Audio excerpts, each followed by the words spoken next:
Till 6 o'clock. But there's one good thing about Olin. We're not supposed to be working no overtime. And they contraband told us there's no more overtime, but we're on out for a while. And they had me there till 6 o'clock, and they said, we're not going to pay you for your overtime. So and I said, well, that ain't going to work. And I said, so what we're going to do today? So Lord willing, hopefully Friday I can get off of it. So I'm going to come back to the house, and I'm going to study and get ready for Friday. Now, you pray for us on Friday. We started the prayers, and the Lord will be down there. Kind of nervous. The preacher was coming in behind him, but a bit of sea tracks from down in Red Park Baptist Church in the Rockport, North Carolina area. He'll be preaching in behind me, so I know Brother Billy, he's a good man of y'all. So we're looking forward to that. Do have one thing I want to mention before we get started. Don't forget the summer spectacular coming up in August. That'll be August the 11th, the 12th, and the 13th. We'll leave out on Thursday evening about 5 o'clock, and hopefully we'll get to the hotel about 9 o'clock and check in. And then, Lord willing, we'll get up on Friday morning and go have some fun with the youth and come back home on Saturday evening. So do pray for that. Lord willing, we'll be down there. We'll try and it. All right, got your Bible. Romans chapter number 13. Romans chapter number 13. Try to mind the Lord the best you can. Do what He has us to do. Romans chapter number 13, able, physically able, and found the place like stands. Honor to the reading of the Word of God. And also pray for us on the Lord's Day. We'll not be with y'all this coming Sunday morning, Sunday night. We'll be at Green Valley. Pastor Roger Dayberry there has asked us to come and preach for him Sunday morning, Sunday night. So we'll miss y'all Sunday, but Lord willing, hopefully next Wednesday we'll see y'all back. And if not, we'll see you on Friday. So this way. Romans chapter number 13, verse number 8. Owe no man anything but to love one another, for he that loveth another has fulfilled the law. For this, thou shalt not commit adultery, thou shalt not kill, thou shalt not steal, thou shalt not bear false witnesses, thou shalt not covet. And if there be any other commandment, it is briefly comprehended in this saying, namely, thou shalt not love thy neighbor as thyself. Love worketh no ill to his neighbor, therefore love is fulfilling of the law. And that knowing the time that is now, it is high time to wake out of fleeing, for now is our salvation nearer than when we believed. The night is far spent, the day is at hand. Let us therefore cast off the work of darkness, and let us put on the armor of light. Let us walk honestly as in the day, not in rioting and drunkenness, not in chambering and wantonness, not in strife and envy. But put ye on the Lord Jesus Christ, and make not provision for the flesh to fulfill the lust thereof. Josh, did you pray for us?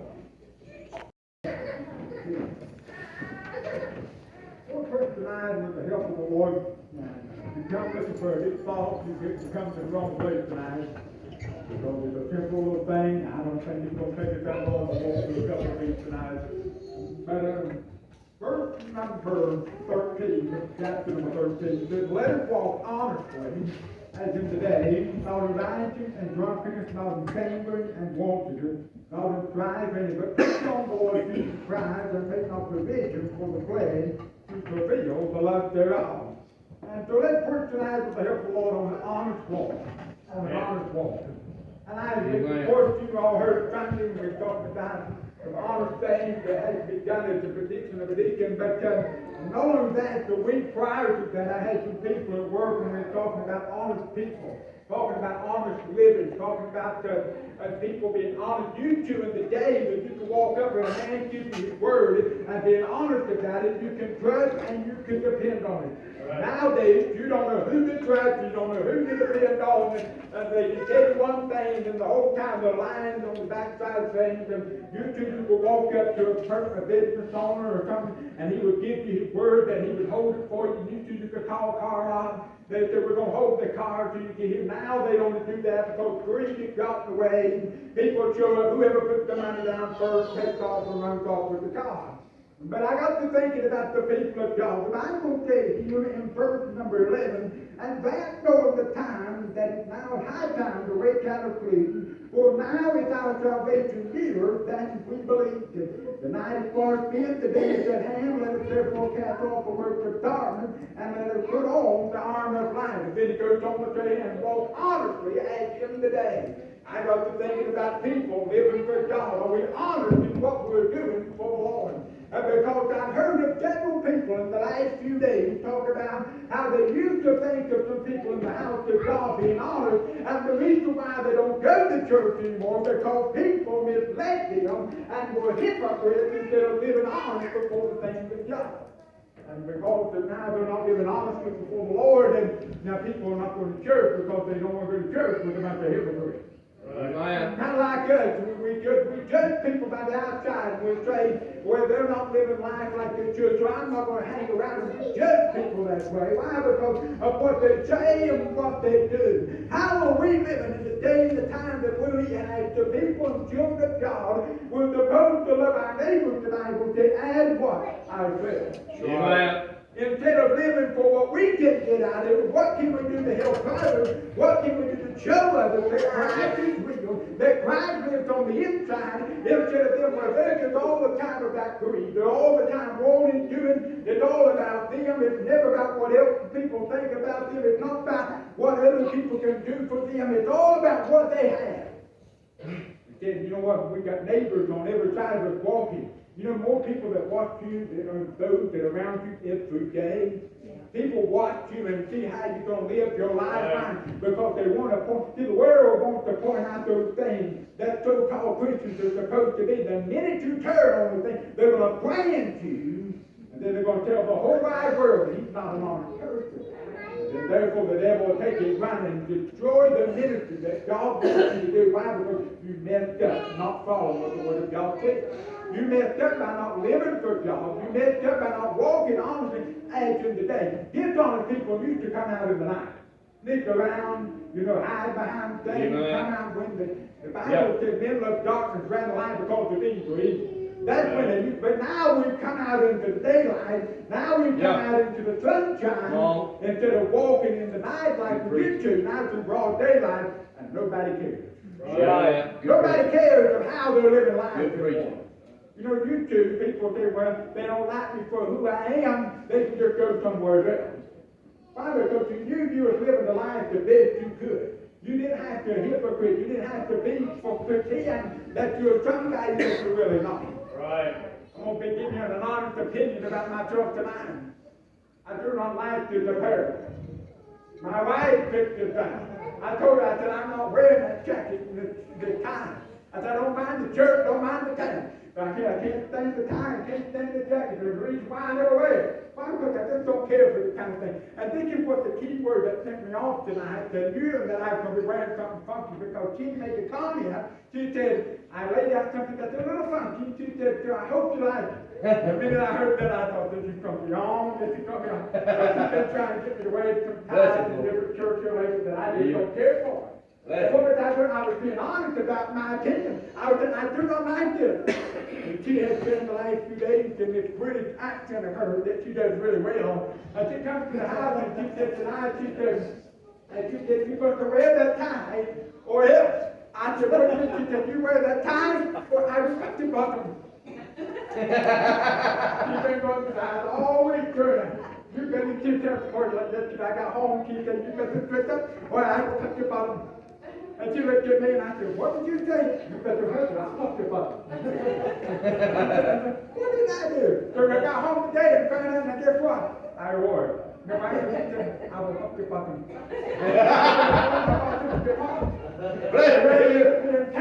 And me break my pride a little bit and I really hurt her. Yeah, man. So you might see me pull this off here in a minute. Throw it away. Hey, I'll be auctioning off a tie after a while. If anybody wants it, go to the high bid. Maybe the jacket too. I can get by with it. But we're welcome to be honest. When somebody comes up and they say, I heard something about Brother Joseph. Really, did you? Yeah. Well, tell me all that. And you go over here, and then you start spreading things about what you just heard, but you tell the story right. That's right. That's like a bunch of us do every day, don't it? Sounds like. We want to twist things. Why? Because we want to make like we know it all, make it look like we are somebody, and the whole time we're destroying people's lives. Yeah. That's the devil, that's what he does. He twisted and twisted it around. He didn't completely make a complete lie out of it. He twisted and changed the truth a little bit and formed it where we take it and then it becomes a lie. Right. Why don't we walk on as we would in the daytime, walk before God and live openly before the world, instead of trying to put on a thick jacket to hide all the things that we do and come and look godly to people, then turn around when we go in our corner and live like the devil himself when we go behind the little door. Amen. And wonder why we don't have the fruit in our lives is because we're not walking completely honest before the Lord. You know, well, I can hide all I want to. You can hide from people, but you can't hide from God. That's right. God sees you where the law does say. He knows what you're doing. He can be any place, any time, anywhere. He can do anything he wants to. His eyes are constantly upon the world, constantly looking upon people, what they're doing. So don't think you can hide from God, whether how dark it is or how light it is outside. God sees what you're doing. It's right. And all you're doing is making yourself a hypocrite. The Bible even says Jesus said, well, what you be hypocrite. And it goes on to name what they're doing. What do you think God's telling them about us? When he looked down, he said, there'll be a bunch of hypocrites. Let's look at a few things tonight. Just quite quickly. I promise you I'll be out of the way. Honest men, upright, just, fair in dealing with others, free from trickiness and fraud action, and having the disposition to act at all times according to justice or correct moral principles applied to people. An honest man, the noblest work of God. And he goes down fair, just, ethical, free from fraud. And he goes down to name different things. There's like just, faithful, honest. Does that fit your capability tonight? Does that fit your life? Are you honest? Are you open before men? Are you just before God and men? Are you living honorably? Are you living morally right? There are two things you can do. Spiritually right and morally right. You can act all the spiritual right you want to. Godly righteousness, you might say so, whether it be Sunday morning, Sunday night, or Wednesday night. But how is your life morally outside of the church? Good. How is your life when you go to work on Monday morning? Right. And you get around all those people who are cussing and taking God's name in vain? Yeah. Are you enjoying that? Or are you constantly walking around hiding from and people seeing that? Why? Because they see your change towards all that. You don't want to be a part of that. I want you to help me pray for something. Because here in the last 3 weeks now, maybe 4, my plant, the guys that I work with, except for me and my dad. Me and my dad are the only two. Well, I could say we may have one more, but I'm not too sure about him. But we're the only 2 preachers in the whole plant. We try to live as openly and honestly as we possibly can. But it seems like our main job to be a fairly clean place.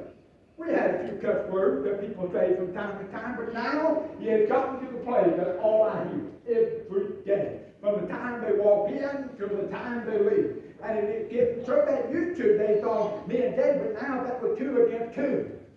Now it's 4 against 2. So because these 4 had got to talking about it, now they talk to all of it the same way. And you know, when I'm standing, I'll be looking at them. They'll be talking and they're cussing like a storm, and I'm standing there looking at them like, and they're trying to tell me what to fix. They're trying to tell me what broke. And I'm having to think about it because I need to know what's going on when I go out to fix the job. And I'm sitting there looking. Today, my boss man, he went off, several of the guys were talking to him, a bunch of them let off a bunch of stuff they shouldn't have said, and he looked at me and he said, I'm going to apologize. I said, thanks. And you know what? Them other guys looked at their eyes, they went out with their head on. Why? Because they realized the change. I think it finally sunk in, and I'm hoping and praying that today started something, and now we're Am I going to force them to stop cussing? No. Am I going to be able to tell them they can't? That's not my place. That's God. He'll work in between me and you. You keep hammering, you better not cuss, you better not cuss. We keep drilling their head. That's going to turn them away from things of God. Why? Because it's greater than motivation. Let God, you live your life as God would have you to live it. Right. And people in the world will see that, and they won't be able to say, there's something different about you. Amen. There's something that's compelling about them that wants me to do right, live right, talk right. But if you join up and, really? What did you just say? Oh, really? And you get involved, then they're going to think you're just like everybody else. What about the fear? What about things that they see and look around? What about what is your commitment? Are you honest among people? Are you honest amongst your business people that you deal with? Some of y'all have public jobs that you constantly deal with people all the time. How is your honesty amongst people? Is God pleased with how you live in life, whether it be witnessing, whether it be business, whether it be working for the public, whether it be mowing the yard, or you out there listening to rock and roll on a lawnmower or something? How is your honesty? How is your life portrayed in front of other people? Yeah. Good. We've got Bible school coming up. We're going to be in Bible school from Sunday night all the way to Friday night. And these kids are no dummies. These kids will pick up on you if you're a hypocrite or not. Right. Why? Because they're going to say, well, he's all spiritual in the church, but you can get on that bus, and you start trying to get them on the bus and take them home. How are you living your life going down the river? What are you listening to on the radio if you got the radio going? They're going to pick up on stuff like that. Right. When somebody calls and you're on the phone trying to describe something, and you may say a few things that you wouldn't say in church, they pick up on stuff like that. They listen to stuff like that. That's right. Amen. Pull out your phone, go through your pictures, and try to show kids and go by the roof, and the people, God knows, Right. they will pick up on that. Amen. See, we ought to live our life as an open. I'm not saying walk around and tell everybody and the brother what you did all day long and just let them see everything. I'm not saying be honest, be open. If they say something, say sure, I did that. No, I did not do that. And I have witness and I have proof to say that I didn't. Because they're going to try to bring something in there. Did you do this today? They're going to say, you're going to say, no, I didn't. Yeah, right. We heard where you heard wrong. Somebody else took something and made a lie on it. Let me go ahead. And you grab like I had to do today. A woman told me I left my Walkman today, I left a pair of wires hanging out of the electrical socket today, and they got shot there. And I thought, it wasn't her that got shot, because me that got shot in that light. I went to go plug in a fan today. And when I did, I plugged the fan in, and the outlet looked fine from the outside. But the little screw that holds the face cover on was stripped, that's what the outlet goes to. So I went to plug in and went through the box into the back of the box, arced against the back of a metal electrical box, blew the outlet and the plug off in my hand and got the two end of my finger. Scared me to death. What happened naturally was it blew the breaker. The breaker's about 2 foot up above where the outlet is, right in the breaker pan. I heard it go, ching. Boy, that hurt. So I walked off and I told the fan fixed, but your outlet broke. So I left 2 wires hanging out. I walked straight from there, about 50 feet to the electrical shop cabinet, opened the cabinet, went back with a new outlet and tried to put it together. She went and told her supervisor that I let her get shot by these naked wires hanging out of the electrical. Well, lucky I had a guy with me that seen all of that. So what did I do? The boss man confronted me. We had to go to the supervisor's office to see him. He said, sir, Adam, you left the electrical box to be, had got electrocuted, and then we need to figure out why we did this. And I said, I didn't do nothing. I told her what happened. She knows what happened, and she lied. Well, I said, hang on just a second. I went and grabbed my cohort, and I said, come along with me. I need you as a witness. So we went running, and I went in and I said, what happened to the He explained. The boss man looked at me, said, you can leave. The other boss man looked at the woman, said, you get out there, don't you say another word. What you did, you walked up right because I was being honest. Now, I could have went in and I said, well, I didn't have no background. She could be white because if I had to cover myself, if I didn't have proof on them, my fingers, they were black on them, they were birthmarks. I couldn't be that. But we live our life honestly. See, if I live every day telling, well, I did this and didn't do this, and I had to talk with people look at me and gossip and stuff, I would have got off right because they knew I was a dishonest person. The reason why they called me into that office, come to find out later, they knew that I was honest, but they wanted to put her to shame and wanted her to realize she was lying against the wrong person. It pays to be honest. Who was it the other week was telling something about? I believe you talking about him at the barber shop. Went out to the barber shop. They see that boy seen something, the guy seen something, they're going to call him an honest person, and then put him to the test and found out his deed was honest. Right. How many of you can do that? Somebody give you back the wrong enough change. When you go to Walmart, they're an automatic machine, don't know what they're doing, they spend out the wrong money, and you say, oh, well, the machine fault, and walk out with up to $2 in profit. That did not apply because you didn't tell the worker at the end of the day of washing all that stuff that the machine gave you $2. Right. God knows, well, there ain't nobody there watching me. You know, they got little cameras sticking on top watch you all the time. And I'm sure they probably see you from time to time. They might not catch you every time, but I'm sure they see you from time to time. Walk out with an extra dollar, knowing you cook. I'm sure you're going to say this. You're blind, maybe you count it. Ooh, $2. Walk out. And then they're going to go to chemicals. Boy, they ain't honest people. It pays to be honest, church. It pays right because we've got a lost world out there that dies on the hill of that God, and we ought to do everything that we can to live honest every day. The Bible said it's high time to wake out of sleep. We've been dragging too long, we've been sleeping too long, we've been numb to the things of life. Now it's time to pick up with them and say, what am I doing that people that's not coming to why are people, maybe because they're watching you, not seeing how they're seeing how you live and say, we're not going. If that's the way they live, the whole church lives like that. You can have one bad apple in amongst of a pack of apples, and that apple begins to rot, what's going to happen? The rest of them going to start to rot. Yeah. You want to hurt the church, all it takes is one bad apple in the bunch. Spread gossip, spread things that should not be spread, and the devil's going to bring the whole church down with all it's one. Why not live honest, church? The whole church can function together as violence, walk honestly for the Lord.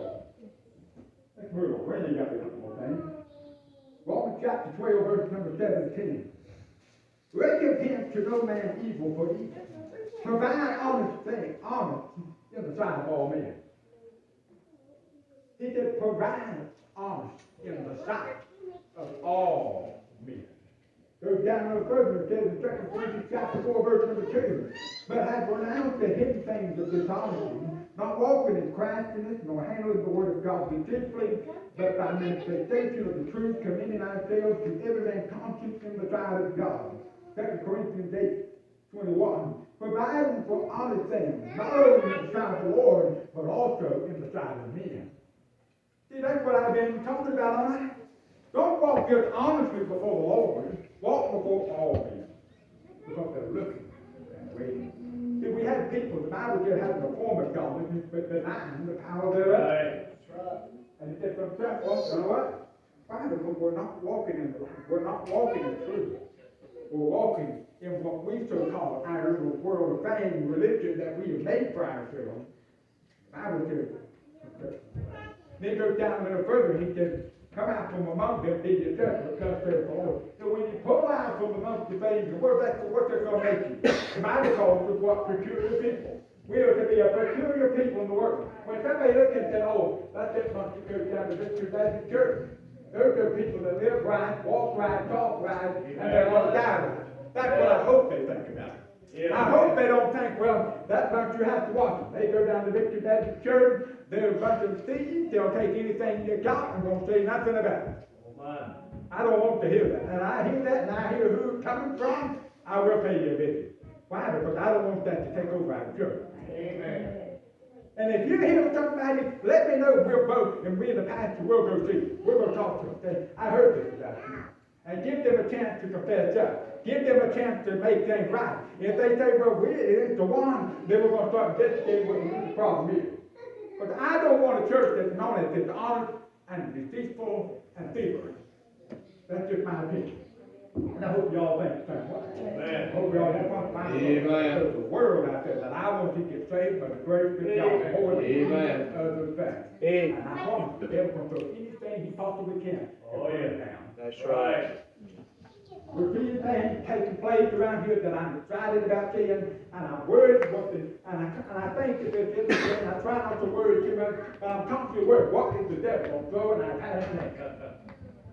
What is he going to throw in? That's why the Bible said put on the whole armor of God, that you might stand against the wiles of the devil. Put it on the breastplate around. Put on the shield of faith, the helmet of salvation. Shine your feet with the preparation of the gospel. And above all, take the sword, which is the word of God.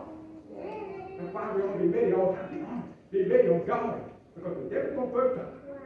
Anything that goes for God, he's not going to let go by without being God. I'm worried about it all the time. I'm constantly looking around the corner, trying to find, okay, what's the next flaming dart coming this way?